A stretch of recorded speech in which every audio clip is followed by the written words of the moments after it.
Olá, eu sou o professor Elias Cruz e hoje estaremos falando sobre os povos africanos e alguns dos seus reinos. Hoje, o passado africano tem sido cada vez mais pesquisado por historiadores, arqueólogos e outros estudiosos.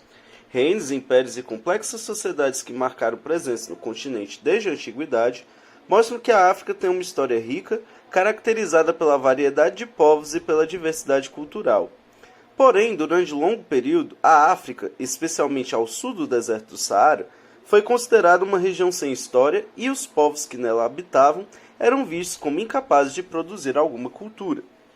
O continente africano nunca foi homogêneo, ao contrário, sempre se caracterizou pela pluralidade de paisagens, povos, sociedades e culturas. Para conhecê-lo, estudiosos costumam adotar a seguinte divisão. Primeiro, a África Setentrional, que corresponde a todo o norte do continente, região quase inteiramente dominada pelo deserto do Saara, cuja área é maior do que a do Brasil, e a África Subsaariana, correspondente ao território africano situado ao sul do Saara. Apesar dessa divisão, não podemos reduzir o continente africano a duas Áfricas. Nas palavras do historiador Alberto da Costa e Silva, o estudo dos povos africanos revela uma enorme diversidade de maneiras de fazer, pensar e viver, que torna a África várias Áfricas. Durante muito tempo houve concepções preconceituosas em relação aos povos da África subsaariana. Tais concepções os reduziam a sociedades homogêneas, movidas apenas por costumes selvagens e crenças animistas. No imaginário dos grupos que exercem domínio sobre essa região, os africanos eram representados como seres monstruosos, gigantes, pigmeus, mulheres pássaros, homens macacos, povos deformados, sem nariz, sem língua, sem sentimentos e sem alma. Havia, enfim, uma visão dos povos ao sul do Saara que os interpretava como animalescos. Eram considerados povos sem nacionalidade, submetidos à natureza e incapazes de gerar cultura.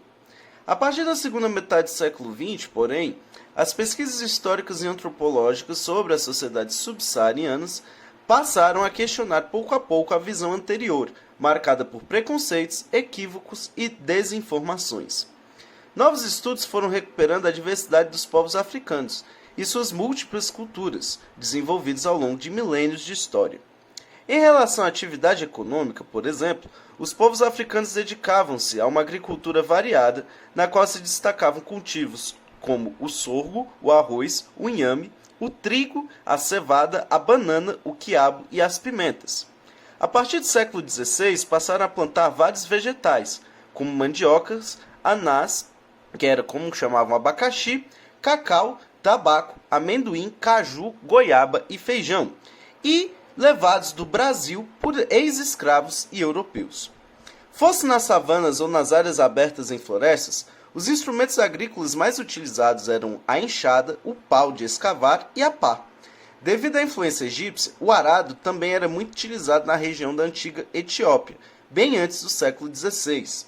Diversas sociedades africanas dedicaram-se com mais ênfase à criação de animais como bois, cabras, asnos, aves e ovelhas. Nas regiões próximas ao Saara, houve e ainda há uma intensa criação de camelos. Na atividade artesanal, os distintos povos da África subsaariana desenvolveram diferentes técnicas de cerâmica, tecelagem, carpintaria e de metalurgia do ouro, cobre, ferro, chumbo e estanho. Com esses metais, produziam objetos e ornamentos variados. A partir do ferro, por exemplo, fabricavam facas, machados, enxadas e enxós.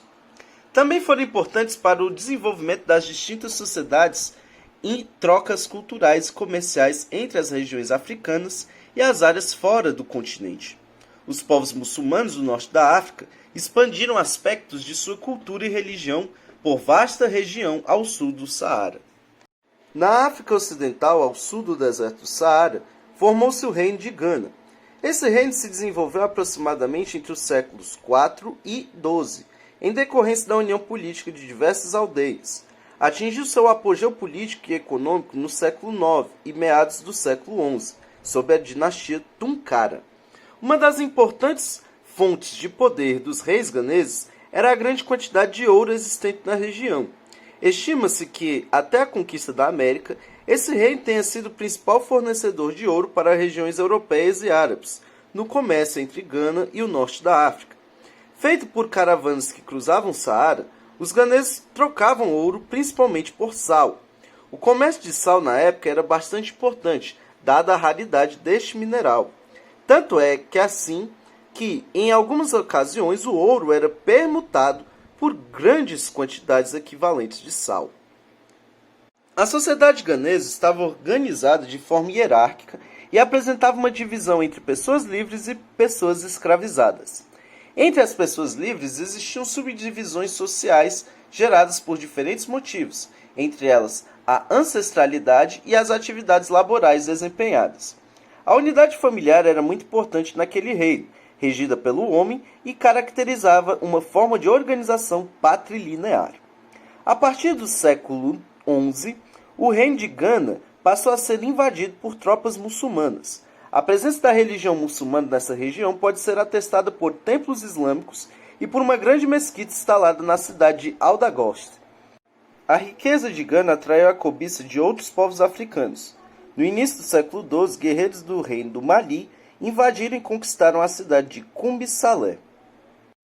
A partir do século XIII, desenvolveu-se no Alto Níger o reino do Mali, alcançando áreas dos atuais estados africanos do Mali, Burkina Faso, Senegal e Gâmbia. A população malinesa compunha-se de várias etnias, destacando-se entre elas os mandigas, que se dividiam em diferentes clãs. A tradição local exalta o rei, Mansa, Sundiata Keita, como o responsável por articular os diversos clãs mandingas para lutar contra o inimigo externo. Dessa articulação teria surgido uma relativa união política entre os clãs, dando origem ao reino do Mali. Tal como outros soberanos de sua dinastia, o Mansa Musa converteu-se ao islamismo e promoveu uma peregrinação à cidade de Meca, local sagrado para os muçulmanos. Assim organizou em 1324 uma poderosa expedição que se tornou célebre no mundo árabe e mediterrâneo.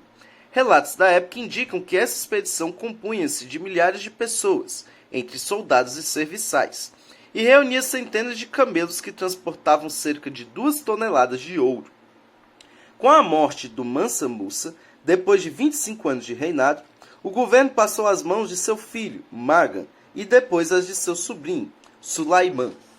Com a morte de Sulaiman, o reino do Mali entrou em declínio, enfraquecido por guerras internas e ataques de inimigos externos, como os tuaregues.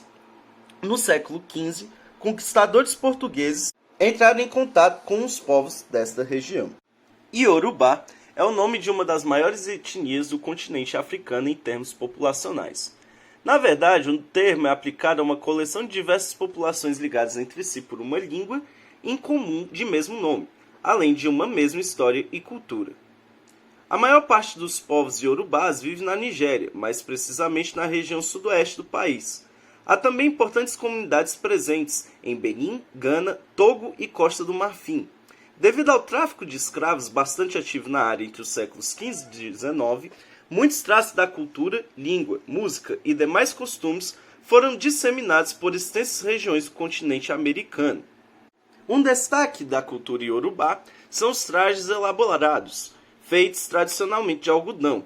O mais básico, com muitas cores e padrões diferentes, se chama asoke.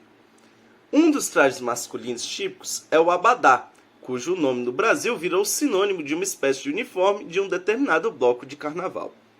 Os povos africanos se apoiam integralmente no poder da oralidade, a qual, no acaso das tradições iorubás, se mantém ao longo dos séculos no interior dos poemas sagrados de Ifá, de onde este povo extrai a base fundamental para preservar seu legado, mesmo diante do lar das Américas, especialmente no Brasil e em Cuba. A palavra oral tem um peso sagrado, pois traz em si um mistério do culto, aquilo que se encontra em uma dimensão invisível ao olhar humano. Mais que isso, ela é um tecido estrutural que molda cada esfera da vivência dos povos africanos, particularmente a dos iorubás. É ela que permite a uma geração transmitir sua herança ancestral a que lhe sucede, preservando assim sua cultura original. Dos iorubás, várias mitologias e crenças sagradas foram trazidas ao Brasil e, então, tiveram um sincretismo com a religião católica.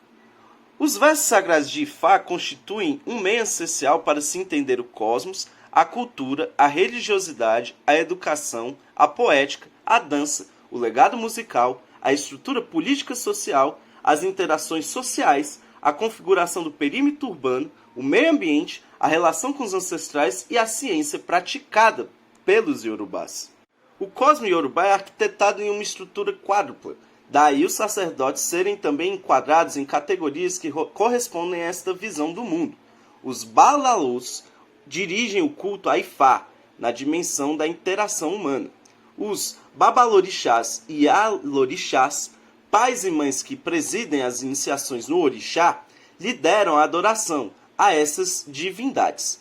Os babalossaim, símbolos da paternidade, são os responsáveis pelo culto ao saim, a esfera das flores, representantes da natureza, e os babalogés, que protagonizam os pais na veneração aos ancestrais na linhagem masculina, que comandam a adoração aos mortos. Enfim, este foi o podcast de hoje. Não esqueça de curtir, compartilhar com seus amigos, se inscrever no canal para mais podcasts e, assim, estaremos tornando a disciplina de História um tanto mais relevante no cenário nacional brasileiro. Valeu!